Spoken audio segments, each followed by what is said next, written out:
কি তুমি কি করছো? আমি আচার বানাচ্ছি বাবা, আমের আচার। এত তাড়াতাড়ি কেমনে সম্ভব? আমানলা তো মাত্রই। এই তো বানাই ফেলতে হবে, যেহেতু কালকেও বানাইতে হবে, আজকেও বানাইতে হবে। গাইস, একটু আগে আমি দেখছি আমার আম্মু আমটা কাটতেছিল, আর এখন দেখেন আচারও প্রায় বানিয়ে ফেলছে। ও হ্যাঁ। আচ্ছা, এটাতে কি এটাতেও আচার। দেখাও না। এখন আর দেখাও। এটা দেখাইতে হবে।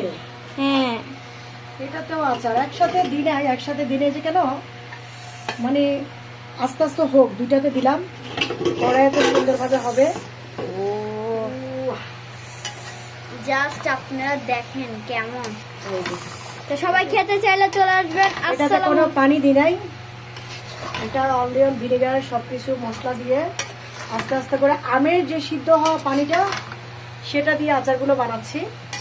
কিন্তু কোনো পানি এখানে ইউজ করি নাই, কেননা পানি ইউজ করলে আমটা বেশি দিন টিকবে না। তো আমি 10 কেজি আম এনেছিলাম, 10 কেজি আম থেকে মানে এখানে 5 কেজির মতো নিয়েছি, বাকিগুলো আমসত্ত্ব করব। এই যে দেখুন, মানে খুব সুন্দর একটা কালার, এগুলো আরো হয়তো সময় লাগবে। সবাই ভালো থাকবেন, সুস্থ থাকবেন। আল্লাহ হাফেজ।